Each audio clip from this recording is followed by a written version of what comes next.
Oke, Assalamualaikum warahmatullahi wabarakatuh. Perkenalkan, nama saya Arbi Hasanuddin. Saya biasa dipanggil Arbi dengan NIM 211440050. Saya dari instrumentasi 2B. Di sini saya mendapatkan tugas untuk menjelaskan bagaimana itu praktikum ketika dari mikro, pelajaran mata kuliah mikro, yang pada job 3 ini dimana membahas tentang aplikasi MOSFET. Di sini aplikasi MOSFET langsung saja dari pengaplikasian saklar lampu, atau lanjut ke rangkaian pertama. Di sini saya menggunakan beberapa komponen, dan komponen di sini itu uh, uh, terdapat dua DC power, yang dimana yang pertama ditetapkan sebagai 24 volt atau DVD, dan VG nya dirubah-rubah menjadi nilai minimum sampai bisa menyalakan dua lampu virtual ini. Terus ini ada R1 dan R2 resistor. Setelah itu V1 adalah MOSFET. Itu X1 X2 adalah beban pada praktikum kali ini. Bebannya sebuah lampu virtual dengan masing-masing nilainya 24 volt. Langsung saja kita mencoba mencari nilai minimum sesuai apa yang ada di modul. Kita dari angka 7 sampai ke 12. Kita mulai dari angka 7. Nah, setelah itu kita pause karena kita sudah mendapatkan nilainya dan lampu masih belum bisa menyala, belum bisa dianggap nilai minimum. Kita tulis saja 22,3 sesuai data yang kita dapat.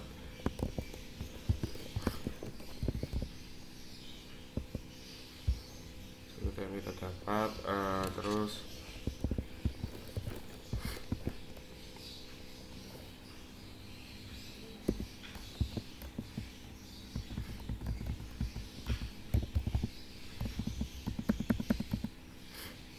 lanjut ada 171, terus 17,3, 85,7. Terus kita lanjut di 8 volt. Apakah sudah bisa menyala di sini?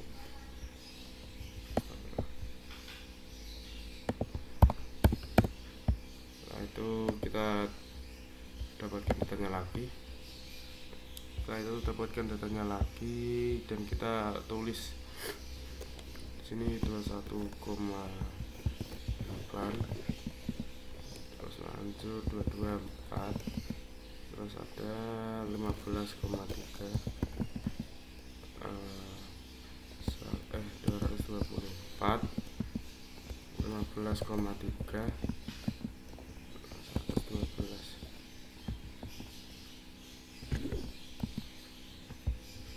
Itu lanjut di VG 9 volt. Apakah sudah cukup? Kita stop dulu simulasinya, baru kita nyalakan lagi. Kita dapat segini dan masih belum cukup untuk menyalakan.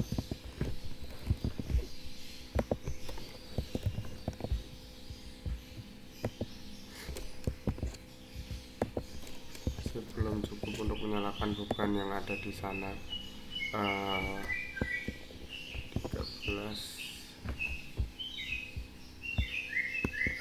42, lanjut ke 10. 10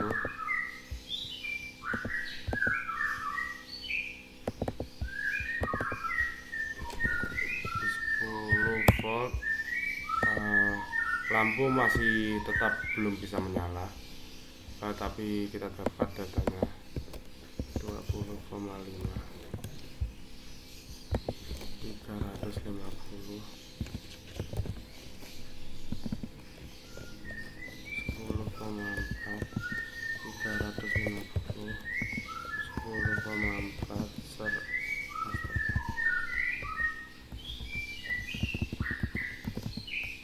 10,4, 175. Nah, itu lanjut ke 11.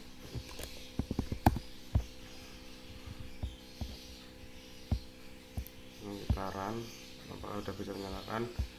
Ternyata masih sama, belum cukup untuk bisa menyalakan. uh, di sini kita dapat 20 volt 401 8,45 volt 401. Di sini 200 belum 8,45. Ini 200 mA.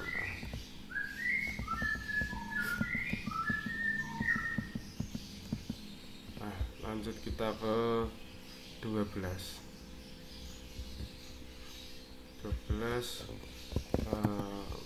nilai max pada tabel kemungkinan sudah bisa menyala.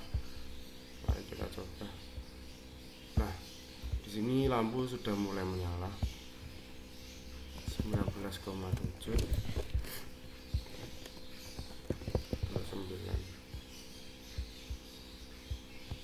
7,36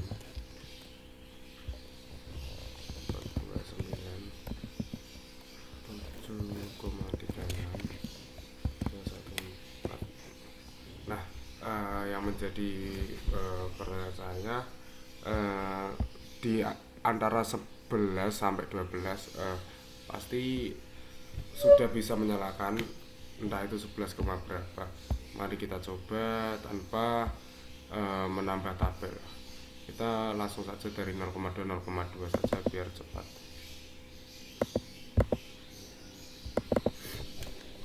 11,2.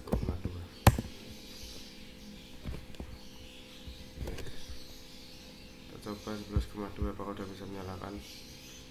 Masih belum cukup. 11,4.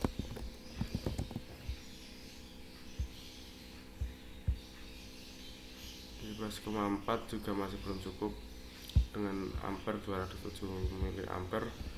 Setelah itu lanjut kita ke 11,6. Di 11,6 memang sudah cukup untuk menyalakan lampu ini. Di sini nilai minimum kita coba dulu di 11,5. 11,5 apakah sudah bisa menyalakan. Di 11,5 masih belum bisa menyalakan. Ya benar, di 11,6 kita mendapat nilai minimum yaitu sebesar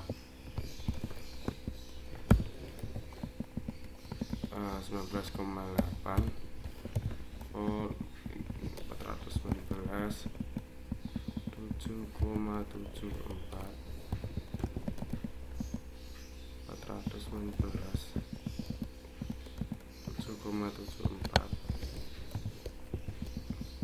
209. Nah, di sini saya menyimpulkan bahwa nilai yang bisa untuk menyalakan beban pada lampu ini yaitu dengan nilai ampere sekitar 209 atau lebih. Di bawah 209 masih belum cukup untuk menyalakan beban lampu yang masing-masingnya bernilai 24 volt. Di sini ada pertanyaan, mengapa nilai minimum dari VG dapat menyalakan lampu?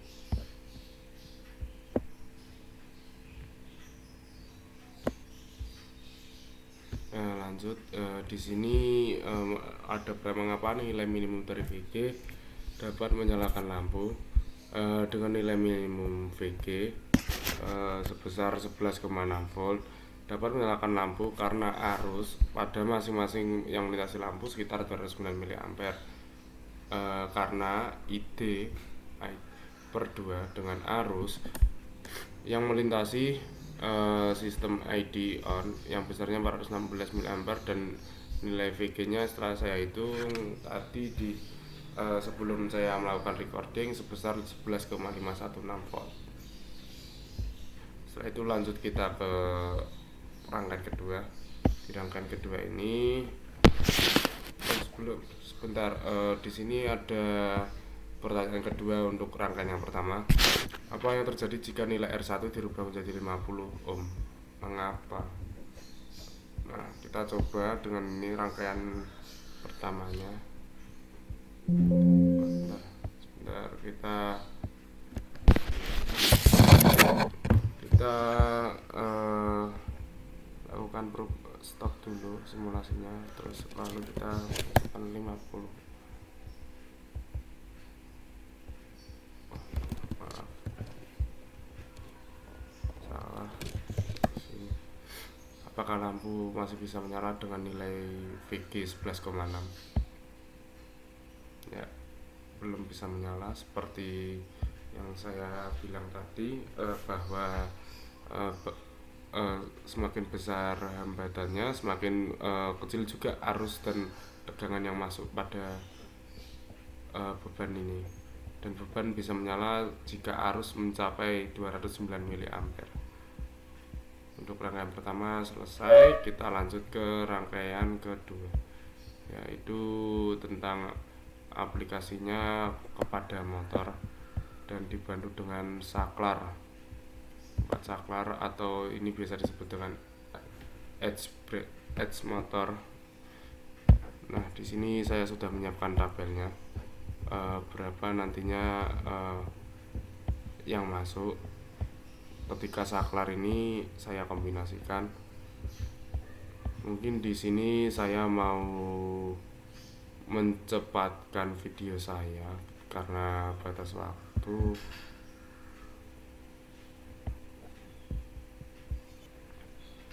Mencepatkan video saya dalam artian saya langsung mendapat data-data yang ada di sini, karena sangat memakan waktu lama jika kita melakukan satu-satu. Baik, di sini saya sudah mendapatkan data dari yang saya uji. Mohon maaf apabila saya potong karena ada sekitar 3, 4, 5, 6, 7, 8, 16 tabel, yang dimana jika saya melakukan pengujian satu-satu mungkin bisa menghabiskan waktu cukup banyak.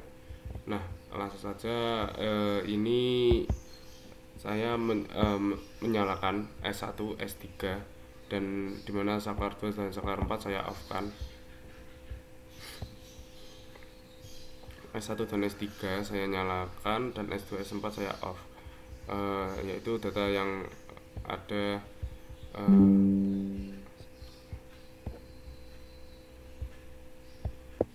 Nah, saya sudah melakukan pengujian pada S1 dan S3 apabila menyala, dan S2 dan S4 apabila mati, yaitu tabel yang sini.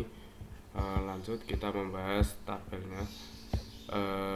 Di sini S2 saya tadi, di sini prop 1 dan prop 2 saya mendapatkan 15 volt, dan prop 3 6,15, prop 4 3,15, dan prop 5 dan 6 0 volt. Dan di sini saya mendapati motornya tegangannya 2,964, jadi dia bisa bergerak dan mendapatkan nilai positif, jadi dia berputar ke kanan, dan apabila negatif dia berputar ke kiri. Di sini juga saya mendapati saat tidak ada pergerakan dari motor atau tegangan yang masuk terlalu kecil sehingga motor tidak bisa bergerak, yaitu pada sini di S3, S4 off, dan S1, S2 on. Saya mendapati nilai motor negatif 1,164 mikrovolt. Nah, di sini dia tidak bisa berputar karena tegangannya terlalu kecil. Di sini merupakan data yang sudah saya dapat, dan beberapa bisa menggerakkan motor ketika sakarnya cocok, dan kebanyakan tidak terjadi pergerakan pada data yang saya ambil melalui saklar-saklar yang saya ratakan. Langsung lanjut ke nomor 3 pada pertanyaan. Lakukan percobaan kombinasi 2 saklar pada kendali motor yang di-on-kan yang menyebabkan putar motor yang lebih cepat. Masukkan pada tabel 2. Saklar 2 lebih cepat. Nah, di sini saklar 2 lebih cepat saya mendapatinya di 2 saklar ketika mati dan 2 saklar ketika menyala. Di sini saya mendapati ini merupakan jawaban dari pertanyaan nomor 3. Saya desain saja, saya kasih setting warna eh, abu-abu. Untuk pertanyaan nomor 3 jawabannya, dan untuk pertanyaan nomor 4 lanjut. Akan percoba kombinasi dua saklar pada kendali motor yang di-on-kan yang menyebabkan motor berhenti. Jawabannya ada di sebelah sini. Kita setting berwarna oranye saja. Ini dan juga ini. Dan tabel saya warna oranye untuk pertanyaan nomor keempat. Oke, lanjut kesimpulan dari praktikum job 3 aplikasi MOSFET, yaitu pada rangkaian yang pertama, MOSFET sebagai saklar, semakin besar nilai VG yang kita atur, tegangan pada probe semakin kecil, dan arus yang masuk yang bisa kita lihat dalam probe semakin besar. Dan ketika hambatannya juga kita kasih nilai yang lumayan besar, itu juga memengaruhi tegangan dan arus yang masuk. Untuk yang praktikum kedua, di sini nilai probe 1 dan probe 2 selalu konstan, yaitu 15 volt, karena dia VCC, dia terhubung dengan VCC. Jadi meskipun saklar mana aja pun yang mati, dia tetap 15 volt. Sedangkan probe 5 dan probe 6 juga selalu konstan 0 volt, karena dia berada di dekat ground. Dan yang berubah adalah probe 3 dan probe 4 selalu berubah mengenai tegangannya.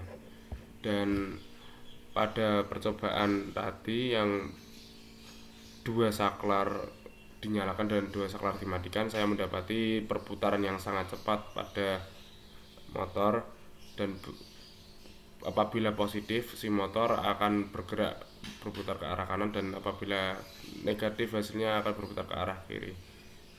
Jadi untuk kesimpulan pada job ketiga aplikasi MOSFET seperti itu kurang lebihnya. Apabila ada salah perkataan mohon maaf. Terima kasih. Assalamualaikum warahmatullahi wabarakatuh.